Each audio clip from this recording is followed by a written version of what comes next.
네, 굴절 검사 처방 10주차 수업 시작하겠습니다. 우리가 저번 시간에는 이제 타각적 굴절 검사 중에서 검영법을 기본적으로 조금 배웠었고요. 어디까지 배웠었냐 하면 우리가 50cm에서 발산광선으로 검영기를 사용해서 검사했을 때 동행이 나왔을 때 눈의 굴절 이상이 어떤 건지, 그리고 역행이 나왔을 때 굴절 이상이 어떤 건지, 중화가 나왔을 때 눈의 굴절 이상이 어떤 건지에 대해서 배웠었습니다. 그래서 우리가 동행이 나왔으면 그 사람은 정시이거나 원시이거나 아니면 마이너스 2디옵터보다 약한 근시, 그리고 역행이 나왔을 땐 마이너스 2디옵터보다 강한 근시, 그리고 중화는 마이너스 2디옵터의 근시다. 이렇게 배웠었던 것까지가 우리가 저번 시간에 배웠습니다. 근데 이거는 말 그대로 타각적 굴절 검사잖아요. 그래서 우리가 굴절 검사를 해주는데 그냥 이 사람이 뭐 예를 들어서 검연기를 했는데 동행이 나왔다. 그렇다고 해서 우리가 이 사람 혹은 이 환자한테 환자는 지금 눈이 정시 아니면 원시 아니면 이디옵터보다 약한 근시예요 하고 끝낼 수는 없잖아요. 혹은 그 환자님은 지금 마이너스 2디옵터보다 강한 근시를 가지고 있습니다 하고 끝낼 수는 없잖아요. 말 그대로 이건 굴절 검사기 때문에 정확한 굴절력, 이 사람이 가지고 있는 굴절력이 어느 정도 되고 이거를 교정해 주기 위해서는 어떤 굴절력의 렌즈가 필요한지를 우리가 구하려고 이 검사를 하는 거기 때문에 우리가 단지 동행이 나왔다, 역행이 나왔다로 끝낼 수가 없어요. 그리고 우리가 이 세 가지를 봤을 때 이 사람의 정확한 굴절력을 알 수 있는 거는 이렇게 중화밖에 없습니다.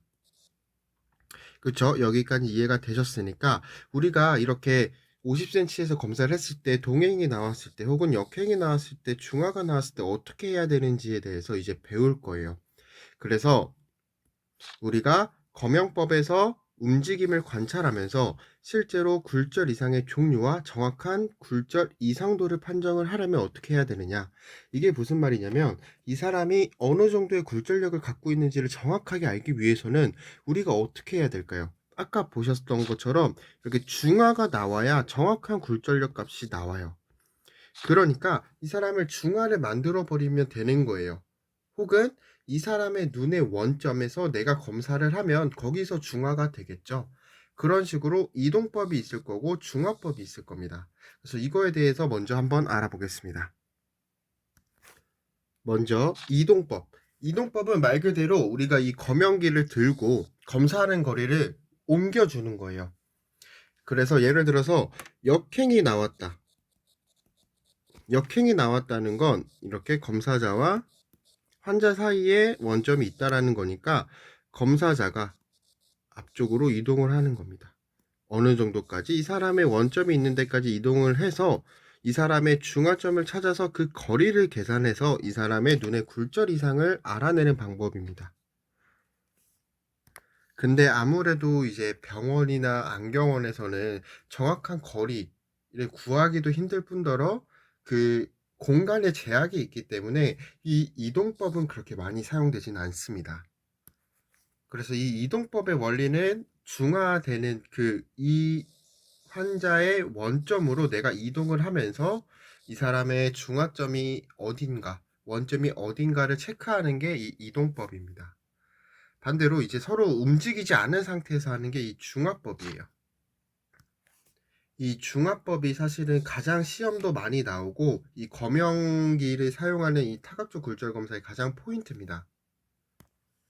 결국 검영법은 이 중화법을 정확하게 할 수 있느냐를 체크하는 거라고 봐주시면 돼요. 이거를 할 수 있는 사람이 아무래도 검영기를 잘 사용을 한다 이렇게 생각을 해주시면 되는 거고, 일단 요건 앞에서도 배운 거예요. 우리가 검사거리가 50cm를 유지한 상태에서 측정을 했을 때 발산광선으로 사용을 했어요. 발산광선에서 움직임이 동행이 나오면 정시 혹은 원시 또는 2디옵터 이하의 근시를 나타낼 것이고, 역행이면 마이너스 2디옵터 이상의 근시, 중화가 되면 마이너스 2디옵터의 근시이다. 이렇게 아까도 말씀드린 것처럼 정확하게 우리가 굴절력 값을 구할 수 있는 건 중화밖에 없었어요. 그래서 우리가 정확한 굴절 이상도를 찾기 위해서 중화시키는 데 필요한 렌즈의 굴절력을 찾는 거다라고 생각을 해주시면 돼요. 그래서 실제로 제가 이제 학부생 때 대학교에서 문제 풀 때나 이해할 때도 저는 딱 여기서 이 중화시키는 데 필요한 굴절력 이것만 생각을 했어요. 무슨 말이냐? 발산광선에서 50cm에서 검사했을 때 중화가 되는 눈은 이디옵터의 근시를 가진 사람이었어요. 그러면 일반적으로는 사람이 60디옵터라고 하면 이디옵터의 근시를 가진 사람이면 62디옵터가 되겠죠. 그래서 이 중화법의 키포인트는 모든 사람을 62디옵터로 만든다 이렇게 생각을 해주시면 되는 거예요. 왜? 우리가 이 사람의 정확한 굴절력을 알기 위해서 이 62디옵터의 근시를 만들 거다. 이게 포인트예요. 이것만 정확하게 알고 있으면 문제도 틀릴 게 없고 이해하기도 굉장히 편할 겁니다. 우리가 50cm에서 발산광선으로 검사했을 때 중화가 되게 만드는 게 중화법인데 이 중화법은 내가 이 사람을 62디옵터의 근시로 만든다. 이걸 생각을 해주시면 될 것 같아요. 그래서 중화법은 62디옵터의 근시 만들기 이렇게 생각을 해주셔도 됩니다. 근데 요게 50cm가 아니라 뭐 33.3cm면 63디옵터의 근시 만들기 뭐 이렇게 되는 거예요. 근데 기본적으로 50cm가 많이 나오니까 제가 62디옵터의 근시 만들기 이렇게 적어 놓는 겁니다. 그래서 이 중화법 때 사용되는 렌즈 굴절력 값으로 순 검영값이 있을 거고 총 검영값이 있을 겁니다. 이거는 제가 뒤에 중화법에 대해서 조금 더 설명하고 다시 돌아와서 말씀을 드릴게요. 이 뒤에 먼저 문제부터 한번 볼게요. 50cm에서 발산광선을 사용했을 때 동행이 나왔대요. 일단 여기까지만 읽어 볼게요. 동행이 나왔다라는 것은 어떤 눈으로 생각할 수 있는 거냐? 정시, 원시, 이디옵터보다 약한 근시 이렇게 세 가지로 생각이 될 거예요. 그러면 일단 정시인 눈은 60디옵터가 될 거고 원시는 60디옵터보다 작을 거예요. 그래야 망막 뒤쪽에 맺힐 거니까 2디옵터 이하의 근시는 62디옵터보다 약하고 60디옵터보다는 셀 겁니다. 60디옵터가 정시니까 2디옵터 이하의 근시는 62디옵터보다는 작고 60디옵터보다는 강한 이 정도에 되는 사람이 이 정도 2디옵터의 근시가 되겠죠. 그러면 제가 이 중화법은 62디옵터 만들기라고 했잖아요. 근데 정시도 60디옵터, 원시는 60디옵터보다도 작을 거고 2디옵터 이하의 근시는 62디옵터보다 작기 때문에 62디옵터를 만들려면 결국은 플러스 값을 넣어야 됩니다. 플러스 렌즈를 넣을 거예요. 이렇게 이해해 주셔도 되고 아니면 이렇게 검사자가 있을 거고 환자가 있는 건데 동행이 나왔다라고 하는 건 이 환자와 검사자 사이에 이 사람의 원점이 있지 않은 거니까 여기 뒤에 있다라고 생각을 해주시면 돼요. 그런 눈이면 우리가 여기 뒤에 있는 원점을 여기까지 당겨 오려면 이 사람 눈 앞에 플러스 렌즈를 넣어줘야겠죠. 왜냐면 원점이 여기 있으니까 플러스로 쭉 당겨서 더 앞에 맺히게 여기서 나온 빛이 더 앞에 맺히게 하려면 플러스 렌즈를 앞에 넣어줘야겠죠. 그것처럼 생각을 해주셔도 돼요. 그래서 동행일 경우에는 플러스 렌즈를 눈앞에 대어주는 겁니다. 언제까지? 중화가 될 때까지. 그래서 뒤에는 원점이 검사자까지 올 때까지 해주면 돼요. 그럼 그 상태에서 중화가 됐다라고 하는 거는 여기 앞에 렌즈를 얼마나 넣는지 모르겠는데 여기에 렌즈를 계속 넣으니까 결국은 이 사람이 중화가 됐어. 그러면 이때 이 플러스 렌즈까지 더한 게 62디옵터가 됐다라는 거죠. 왜? 여기서 중화되는 눈은 62디옵터니까 어떤 렌즈를 쭉 추가하니까 그때서야 이 사람이 62디옵터가 됐구나 이렇게 생각을 해주시면 되는 거예요.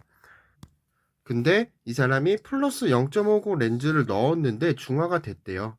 그러면 플러스 0.50을 넣으니까 62디옵터가 됐다라고 하는 거는 지금부터는 그냥 덧셈만 잘 해주시면 돼요. 62디옵터가 되려면 0.5를 더해야 된다고 하면 이 사람의 눈은 61.5디옵터겠죠. 그래야 0.5 렌즈를 넣어야 62디옵터가 됐다. 그러면 이 사람은 어떤 눈의 상태죠? 마이너스 1.5 디옵터의 근시를 가진 사람이구나 라고 생각을 해주시면 돼요. 일단 60디옵터보다 크니까 막막 앞에 맺힐 거고, 그런 사람은 근시일 거고, 그 근시량은 마이너스 1.5 디옵터다 이렇게 생각을 해주시면 되는 겁니다. 이렇게 해주셔도 되고, 아니면 공식을 외워주셔도 돼요. 근데 저 같은 경우에는 공식을 외우고 너무 많은 공식을 외우는 게 힘들기 때문에 그냥 이런 식으로 이해를 했었었는데, 공식을 외우는 게 더 편하신 분들은 이 공식을 외워주시면 됩니다. 그래서 중화를 만든 중화 렌즈 값 더하기 이 마이너스 2디옵터는 검사거리라고 생각을 해주시면 돼요. 그래서 50cm에서 검사를 했으니까 마이너스 2디옵터, 이거를 하면 여기서 중화 렌즈가 플러스 0.50 디옵터가 됐죠. 거기다 마이너스 2를 했으니까 마이너스 1.50 디옵터가 될 거예요. 그럼 이게 뭐냐? 아, 마이너스 1.50 디옵터로 교정이 되는 눈이구나 라고 생각을 해주시면 되고, 그런 사람은 61.5 디옵터를 가진 사람이겠죠. 이렇게 생각을 해주셔도 됩니다. 그래서 이런 식으로는 책에 많이 나올 거예요. 이와 같이 중화시키는 데 필요했던 플러스 렌즈 굴절력에다가 50cm 거리의 굴절 이상도를 측정했으므로 마이너스 2디옵터를 더해주면 되는 겁니다. 예를 들어서 33.3cm였으면 여기에 마이너스 3.00 디옵터를 더해주면 되는 거예요. 아무튼 그렇게 더했을 때 나오는 게 굴절 이상도를 알 수 있구나 라고 생각을 해주시면 되는데, 저 같은 경우에는 50cm일 땐 62디옵터의 근시 만든 거, 33cm일 때 63디옵터의 근시를 만든 거 라고 생각을 하시는 게 아무래도 그 공식을 외우는 것보다는 조금 더 쉽게 이해할 수 있을 것 같아서 두 가지 방법에 대해서 다 말씀을 드린 겁니다.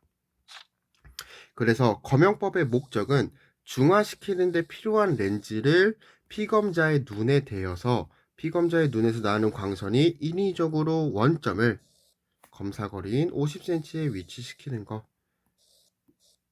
검사자 환자가 있으면 이 환자의 원점을 내 위치로 그냥 인위적으로 맞추는 거예요. 왜? 우리가 이 사람의 정확한 굴절력을 알기 위해서 중화가 돼야지만 정확한 굴절력 값이 나오기 때문에 중화를 시킨 거라고 봐주시면 돼요. 근데 여기서 중화되는 것은 50cm에서 발산광선이면 2디옵터의 근시를 가진 눈이기 때문에 62디옵터가 될 거니까 이 앞에 무슨 렌즈를 넣었을 때 이 사람이 62디옵터가 됐는지를 생각을 해주시면 되는 거예요. 이때부터는 그냥 기본적으로 산수 문제일 겁니다. 뭐 예를 들어서 앞에 플러스 3.00 디옵터를 넣었을 때 중화가 됐다 라고 한다면, 앞에 플러스 3디옵터를 넣으니까 62디옵터가 된 거니까 이 사람은 62디옵터가 되려면 59디옵터가 되겠죠. 그러면 이 사람은 1디옵터의 근시를 가진 사람이겠구나 이렇게 생각을 해주시면 되는 거예요. 아니면 아까 그 공식에 대입을 하면 플러스 3 검사거리 마이너스 2.0 해염 이렇게 해주시면 플러스 1.00 디옵터 나오고 1디옵터의 원시를 가진 눈이구나 이렇게 생각을 해주셔도 되는 겁니다. 그래서 원점의 위치는 굴절도에 따라서 변화하는데, 근시인 경우에는 눈앞 유황거리에 위치하고 정시는 무한대, 원시는 눈 뒤 유황거리에 위치하기 때문에 우리가 요거를 토대로 이 검영법을 진행하는 거다라고 생각을 해주시면 되는 겁니다. 그러면 이제 역행이 나왔을 때 무슨 렌즈를 넣고 동행이 무슨 렌즈를 넣고 이거를 한번 생각을 해볼게요. 먼저 동행, 계속 앞에서도 배웠죠? 플러스 렌즈를 넣어주는 겁니다. 볼게요. 검사자, 환자. 그러면 일단 동행이 나왔다라는 것은 세 가지로 의심할 수 있죠. 정시, 원시, 근시인데 마이너스 2디옵터보다 약한 근시. 요거는 다 50cm를 기준으로 설명을 해드리는 거예요. 먼저 정시일 때, 정시일 때 이 환자의 원점은 어디 있죠? 눈앞 무한대에 있어요. 무한대의 거리에 있을 거예요. 그러면 이 사람을 원점을 여기까지 이동시켜 주려면 어떻게 해야 되죠? 앞에 플러스 렌즈를 계속 넣어주는 거예요. 그래서 이 원점을 여기까지 이동을 시켜주는 겁니다. 그리고 두 번째, 이 근시 먼저 볼게요. 근시인데 2디옵터보다 약한 근시이기 때문에 원점 거리가 50cm보다 뒤에 있을 거예요. 왜? 예를 들어서 우리가 1디옵터의 근시를 가진 사람이면 원점이 1m에 있을 거고 2디옵터를 가진 사람이면 50cm에 있을 거예요. 그래서 이 굴절도가 클수록 더 원점이 앞에 있기 때문에 우리가 뒤에 있다라는 거 혹은 2디옵터보다 약한 근시라는 것은 이 검사자 뒤에 원점이 있는 거니까 이런 사람도 앞에 플러스 렌즈를 추가해줘서 검사저까지 이동을 시켜주는 겁니다. 그리고 세 번째, 이 원시일 때는 눈 뒤 유한거리에 원점이 있을 텐데 일단 원시라는 것은 60디옵터보다 낮은 굴절력이죠. 그러니까 앞에 플러스 렌즈를 쭉 넣어줘서 이 원점이 어떻게 돼야 되느냐, 이 눈 뒤 유한거리 있던 게 망막까지 이동했다가 정시가 돼서 무한거리에서부터 이렇게 쭉 오는 거예요. 이렇게 오다가 무한거리에서 쭉 와서 원점 검사자까지 와야 되니까 이때도 플러스 렌즈를 넣어주는 겁니다. 그럼 요번엔 이 역행에 대해서 한번 볼게요. 요번엔 역행이라고 하는 것은 검사자, 환자가 있는데 이 사람의 원점이 둘 사이에 있어서 발산광선으로 나오던 빛이 이렇게 꺾여서 위에 있는 빛이 아래로 가고 아래 빛이 위로 가서 반대 방향으로, 예를 들어서 위에서 아래로 움직이면 이렇게 움직이기 때문에 반대 방향으로 가는 역행이 될 거다. 그래서 역행이 나왔다는 것은 이 검사자와 환자 사이에 원점이 있는 거니까 우리가 중화시키려면 원점을 검사자까지 이동을 시켜야 되니까 이 앞에 마이너스 렌즈를 이렇게 넣어줘서 빛이 발산되면서 쭉 검사자까지 이동을 해야 됩니다. 요것도 예를 들어서 2디옵터보다 강한 근시라고 생각해 볼게요. 혹은 아니면 역행이 나와서 마이너스 구면 렌즈를 넣는 거예요. 그래서 마이너스 2.00 디옵터를 넣으니까 그때서야 중화가 됐다 라고 하는 것은 우리가 마이너스 앞에 2디옵터를 여기 넣으니까, 여기 마이너스 2.00 디옵터를 넣으니까 중화가 됐대요. 이제 원점이 여기 온 거예요. 그때서야 62디옵터가 된 거니까 이 사람은 62디옵터가 되기 위해서 마이너스 2디옵터 렌즈가 필요한 거니까 64디옵터가 될 겁니다. 그렇죠? 그러면 이 사람은 2디옵터보다 강한 근시가 되겠죠. 이렇게 푸는 게 조금 더 쉽게 이해하실 수 있으실 것 같아요. 그리고 요번에 중화가 됐다라는 건 그냥 그 상태로 검사 종료하고 마이너스 2디옵터의 근시를 가진 눈이다 라고 생각을 해주시면 되는 겁니다. 이렇게 이제 검역법은 검사를 해주시면 되는 거예요. 그리고 이번엔 난시가 있을 땐 어떻게 되는지 먼저 한번 보겠습니다. 이제 난시 검역법을 들어가기 전에 우리가 그 반사광선에서 나오는 그 띠 있잖아요. 그 빛의 속도 B가 이렇게 있을 겁니다. 그럼 이런 공식이 있을 텐데 요거를 통해서 우리가 알 수 있는 게 뭐가 있을까요? 우리가 속도, 그러니까 이 값은 예를 들어서 뭐 분모는 크고 분자는 작으면 속도가 작아지겠죠. 그리고 분모가 작고 분자가 크면 속도는 빨라지겠죠. 그러니까 이걸 보고 우리가 알 수 있는 것은 A 값이 클수록, A 값이 뭐죠? 원점 굴절도. 그러니까 이 사람의 굴절도가 클수록, 그러니까 큰 수를 빼지는 거니까 분모가 커지겠죠. 그러면 속도가 감소가 될 거예요. 무슨 말이냐? 이 사람의 굴절력이 높을수록 속도가 느리다라는 거예요. 그래서 이 사람의 눈이 나쁠수록 그 움직이는 속도가 많이 느릴 거다라고 생각을 할 수 있으셔야 됩니다. 이 식을 통해서. 그리고 이 앞에 W, 요거는 검사거리 버전 쓰잖아요. 그러니까 검사거리가 짧을수록 요게 커지는 겁니다. 그래서 검사거리가 짧을수록 속도가 빠르겠구나, 이렇게 생각을 해주시면 돼요. 그래서 이 식으로 우리가 알았을 때 두 가지는 알고 넘어가는 게, 검사거리가 짧으면 속도가 빠르다, 그리고 굴절력이 높을수록 느리다. 어떤 게? 빛의 속도가, 그 띠가 움직이는 속도가 느리다, 이렇게 생각을 해주시면 되는 겁니다. 그래서 이제 난시 검형에 대해서 한번 볼게요. 우리가 난시 검형을 할 때는, 우리가 이제 검형을 시작할 때 먼저 검형기의 입사 선조강을 수직 방향으로 세운 다음에, 이렇게 수직 방향으로 세운 다음에 슬리브를 시계 방향으로 180도 쭉 돌려보는 거예요. 그러면서 이 사람이 난시가 있는지 확인을 한번 해보는 겁니다.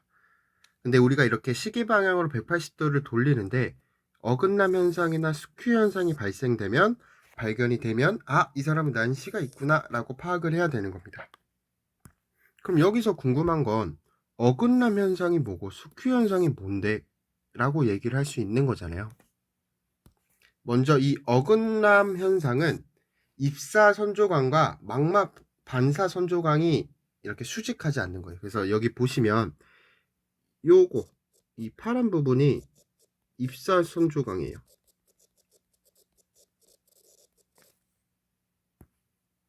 그리고 이 안쪽에 있는 이 빨간색 부분이 반사 선조강이에요. 근데 지금 보면 입사 선조강과 망막에서 반사되는 선조강이 어긋나 있죠. 요거는 이렇게 수직 방향인데 요건 약간 이렇게 치우쳐져 있잖아요. 이것처럼 어긋나 있는 것을 이제 어긋남 현상이라고 하고요. 숙규 현상은 이 입사 선조강이 움직이는 방향과 반사 선조강이 움직이는 방향이 다른 거예요. 내가 예를 들어서 입사 선조강을 이런 식으로 움직였는데 반사 선조강은 이런 식으로 움직인다. 이런 것처럼 입사 선조강과 반사띠가 이동 방향이 다른 경우가 이제 스큐 현상이라고 봐주시면 됩니다. 그래서 어긋남 현상이나 스큐 현상이 발견되면 이 사람은 난시가 있겠구나 라고 생각을 해주시면 되는 거예요. 그리고 우리가 이제 난시를 검사할 때는 약주경선을 먼저 검사하는 겁니다. 왜 그럴까요? 우리는 주로 S-C를 주로 사용하기 때문에 약주경선을 먼저 검사하는 거예요. 그래서 약주경선으로 S값을 잡으면 강주경선 쪽에 마이너스를 넣으면 되는 거예요. 무슨 말이냐? 예를 들어서 64디옵터, 62디옵터가 있어요. 그러면 62디옵터를 먼저 잡으면 여기가 60이 되면 여기가 62디옵터가 되겠죠. S-2를 넣으면. 그럼 그 다음에 강주경선을 마이너스 2디옵터로 이런 식으로 잡는 거예요. 왜? 우리가 S-C를 주로 사용하기 때문에 약주경선을 먼저 검사해준다, 이렇게 생각을 해주시면 되는 거예요. 그래서 약주 먼저 구면으로 교정한 후에 강주경선 쪽에 C-렌즈, 그러니까 마이너스 C 렌즈로 교정을 해준다 라고 생각을 해주시면 되고요. 이렇게 약주경선의 빛이 좁게 나옵니다. 여기 보시면 35도랑 125도 이렇게 있을 때 125도에서 이렇게 약하게 띠가 보일 거고, 이게 이렇게 얇고요. 좀 더 두껍게 나올 거예요. 강주경선 쪽이. 혹은 속도, 우리가 굴절력 값이 클수록 속도가 느리다고 했으니까 그런 속도로 우리가 구별을 할 수가 있을 겁니다. 그래서 우리가 약주경선이라는 건 굴절력 값이 낮은 거니까 검형시 조금 더 밝고 빠르게 움직이는 게 약주경선이구나 라고 생각을 해주시면 돼요. 우리가 여기까지만 배워보고 아까 앞에 나왔었던 거 다시 한 번만 우리가 넘어갈게요. 앞쪽으로 다시 넘어와서 순 검형값과 총 검형값에 대해서 조금 더 설명을 해보려고 해요. 순 검형값은 검사거리 보정 렌즈를 눈앞 눈앞에 세팅을 해 놓은 겁니다. 무슨 말이냐? 우리가 중화법은 62디옵터 맞추기였잖아요. 62디옵터를 맞춘다 했잖아요. 50cm일 때. 왜 50cm일 때 62디옵터냐면 이 검사거리에 해당하는 만큼 우리가 가져야 되니까 62디옵터를 한 거예요. 근데 이 순 검연값은 이 사람한테 애초에 이 50cm에 해당하는 마이너스 2디옵터 렌즈를 넣어 놓는 겁니다. 눈앞에. 그러면 이 사람이 50cm에서 중화가 된 거면 50cm에서 중화가 된 거면 이게 마이너스 2디옵터가 아니라 플러스 2디옵터겠죠. 플러스 2디옵터가 세팅이 되어 있으니까 50cm에서 중화가 됐으면 이 사람은 그때서야 62디옵터겠지만 앞에 2디옵터가 있으니까 정시라고 생각을 해주시면 되는 거예요. 그러니까 이 순 검역값은 검사거리 보정 렌즈를 넣어놓은 겁니다. 그래서 이 순 검역값과 총 검역값은 차이가 있을 거고, 예를 들면 총 검역값이 플러스 4.00 디옵터가 나왔다. 50cm에서. 그건 무슨 말이냐면 4디옵터를 넣었을 때 50cm에서 62디옵터가 됐다라는 거니까 이 사람은 58디옵터가 눈에 이상 돌 거예요. 그래서 4디옵터를 넣었을 때 62디옵터가 되겠죠. 그런데 이 4디옵터는 총 검연값일 거예요. 여기서 순 검연값은 검사거리 보정 렌즈를 눈앞에 댄 거니까 이 50cm에 해당하는 플러스 2디옵터를 눈앞에 대놓은 상태에서 하기 때문에 순 검연값은 총 검연값에서 검사거리를 뺀 값이에요. 그래서 여기서는 여기 플러스 4가 되면 이게 플러스 2디옵터가 될 겁니다. 이 두 가지를 구별을 할 수 있으셔야 돼요. 그러니까 이 순 검연값은 검사거리 보정 렌즈를 넣기 때문에 50cm에서 중화가 되든 33cm에서 중화가 되든 그 사람은 그때서야 정시가 되는 거예요. 왜? 검사거리에 해당하는 거는 이미 다 생각을 해주고 보정 렌즈를 넣어줬으니까. 우리가 33cm, 33.3cm에서 했으면 앞에 플러스 3디옵터를 미리 넣어준 거예요. 그러니까 정시가 63디옵터가 되면서 거기서 중화가 되게끔 맞춰 놓은 거라고 생각을 해주시면 되는 겁니다. 그래서 이 순 검연값과 총 검연값의 차이를 잘 알고 계셔야 될 것 같고요. 다시 난시 검연값으로 넘어가서 이걸로 예시를 한번 들어볼게요. 검사거리 50cm에서 검사를 했어요. 근데 180도에서 띠가 가장 얇았고 여기가 검사를 해보니까 플러스 3.25 디옵터가 나왔습니다. 총 검연값이. 그러면 순 검연값은 검사거리 플러스 2 디옵터를 제외를 해야 되니까 플러스 1.25 디옵터가 나올 거예요. 그리고 이 사람이 90도에서는 총 검연값이 플러스 3.75 디옵터가 나오고 순 검연값이 플러스 1.5 디옵터가 나왔다. 그렇다면 이 사람은 무슨 렌즈로 교정을 해야 되냐? 이렇게 나온다고 한다면 두 가지로 풀어볼게요. 먼저 총 검연값으로 구하는 방법. 총 검연값으로 구하는 방법은 우리가 검사거리 50cm니까 이 사람을 우리가 중화를 잡는다는 건 62디옵터를 만들겠다 이렇게 생각을 해주시면 되는 겁니다. 그럼 90도에서 3.75를 넣으니까 62디옵터가 됐으니까 이 90도는 58.25 디옵터가 되겠죠. 거기서 3.75를 더해야 62가 되니까. 그럼 요번에 180도는 총검연값이 플러스 3.25잖아요. 플러스 3.25 디옵터를 넣으니까 62디옵터가 됐다라는 거예요. 그러면 여기는 58.75 디옵터 이렇게 되겠죠. 그럼 요거를 조금 정리해서 다시 그려볼게요. 지금 보면 90도는 58.25, 180도 방향은 58.75 디옵터구나. 이렇게 생각할 수 있으셔야 됩니다. 그러면 교정하는 건 쉽죠. 뭐 S 플러스 1.25 디옵터에 C 플러스 0.50 AX 180 이 부분은 안 해드려도 되죠. 요거를 교정하는 렌즈를 하는 거니까.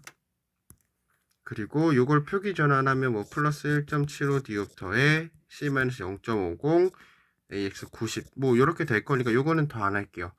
이게 아무튼 총 검역값으로 구하는 겁니다. 그래서 총 검역값은 이 검사거리에 해당하는 그 눈으로 만드는 겁니다. 두 번째, 이제 순 검역값을 한번 풀어볼게요. 순 검역값이 90도일 때 S 플러스 1.75 디옵터, 180도는 S 플러스 1.25 디옵터 이렇게 나왔습니다. 그러면서 이 순 검역값은 검사거리를 다 보정을 했기 때문에 순 검역값이 결국 그냥 교정을 해주면 되는 렌즈가 나오는 거예요. 그래서 1.75 디옵터를 넣었을 때 정시가 된다라는 겁니다. 그래서 여기가 58.25, 여기 1.25니까 58.75 이렇게 되는 겁니다. 혹은 아니면 그냥 순 검역값으로 처방을 해주면 그냥 되는 거라고 생각을 해주시면 돼요. 그래서 이 순 검역값으로 이렇게 나올 겁니다. 이렇게 문제를 풀어주시면 돼요. 그래서 우리가 국가고시 문제를 풀었을 때 제일 조심해야 될 거는 검사거리 보정을 했는가 안 했는가 이거를 봐주시면 되는 겁니다. 그래서 우리 50cm를 기준으로 했을 때 검사거리 보정을 했지 않았다, 검사거리 보정을 했다는 얘기가 없으면 62디옵터를 만드는 거일 거고, 검사거리를 보정했다라고 하는 것은 그냥 60디옵터 정시를 만들었다라고 생각을 해주시면 되는 거예요. 그런 문제 그 멘트 하나로, 그 단어 하나로 답이 바뀌기 때문에 주의해 주셔야 됩니다. 이 검사 거리가 적혀 있는지를 정확하게 봐야 돼요. 그리고 우리가 포롭터에 관한 문제로 나왔을 때 포롭터 보조 렌즈로는 R이라고 적혀 있는 게 검사거리 보정 렌즈니까 이 R이라는 단어가 있는지, 혹은 검사거리 보정 렌즈를 사용했다 이런 단어가 있는지를 확인해 주시고 문제를 풀어 주시면 될 것 같습니다. 이렇게 하면은 이제 검연기에 대해서는 조금 얘기를 해드렸고, 검연법에 대해서도 설명을 해드렸습니다. 그래서 이 검연법을 검사하는 순서에 대해서 좀 얘기를 해주면서 수업을 마치도록 할게요. 먼저 검연법은 암실에서 실시하고요. 거리에 따라서 디옵터가 바뀔 겁니다. 이건 뭐 당연하게 생각을 해주시면 될 거고, 일반적으로 50cm 거리를 가장 많이 사용하는데, 우리가 사람마다 팔의 길이가 다르잖아요.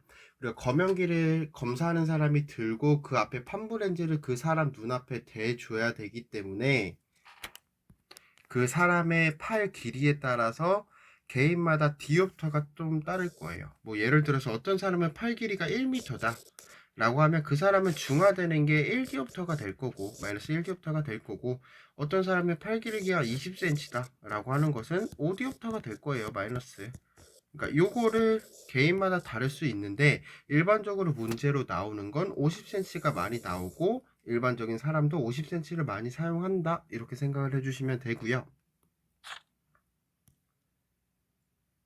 그래서 빛을, 검연기에서 나오는 빛을 환자의 동공을 통해서 투사시킨 다음에 그 망막에서 반사되는 빛을 우리가 확인을 한다 라고 생각을 해주시면 됩니다. 그래서 우리가 검연기나 반사경을 좌우 혹은 위아래로 움직여서 동공 부위에 나타나는 그 띠의 방향, 즉 반사광이 움직이는 게 내가 움직이는 방향과 어떻게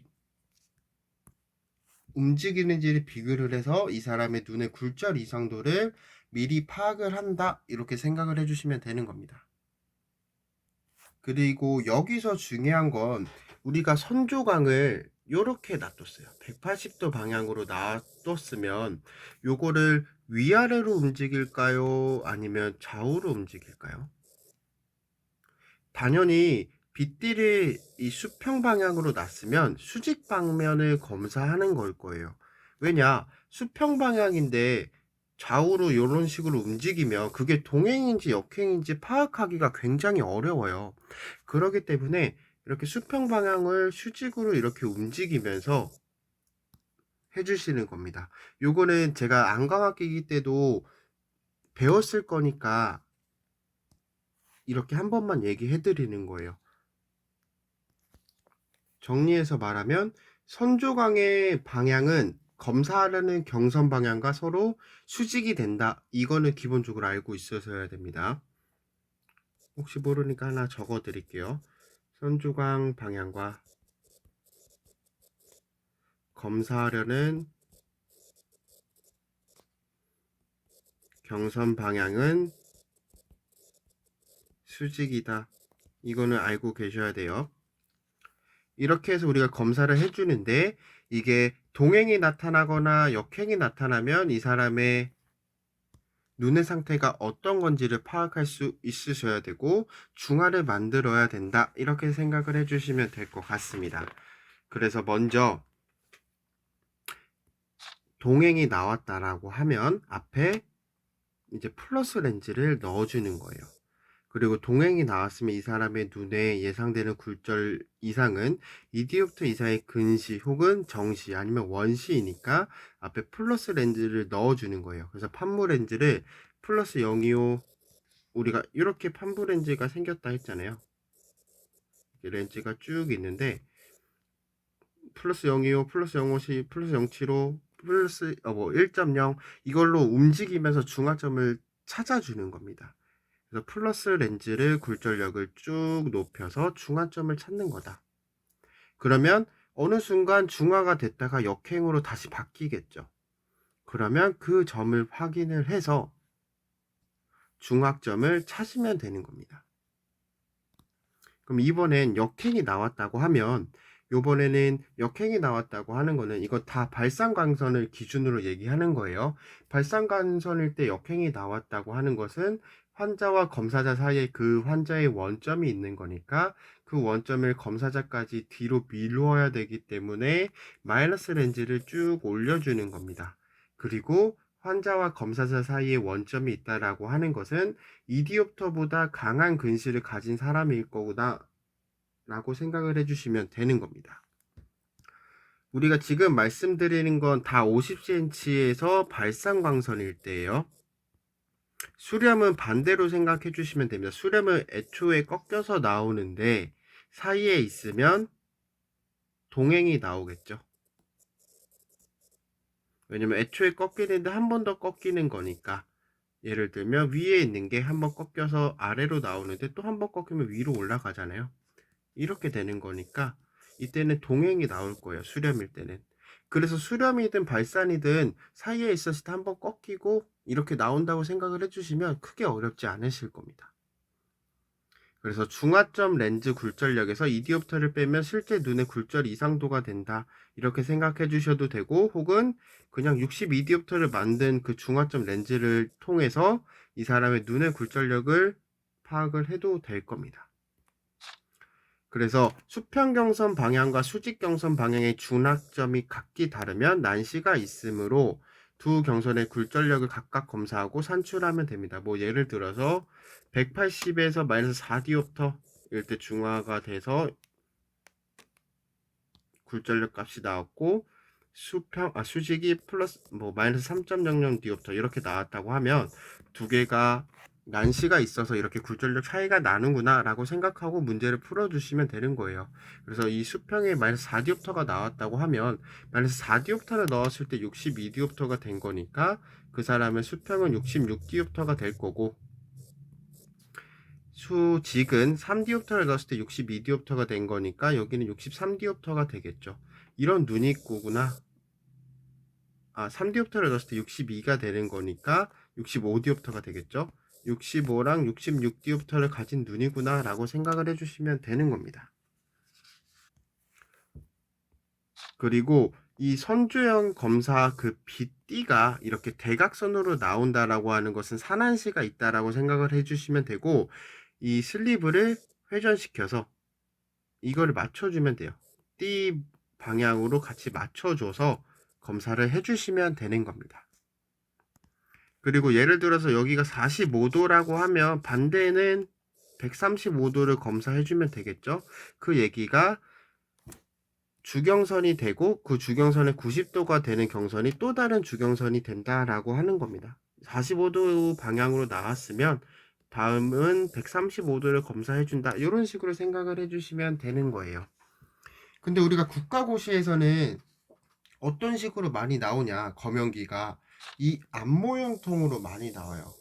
이 앞모형통은 사실 그냥 눈을 어떤 상태로 만들었다라고 하는 거를 말해주는 거거든요.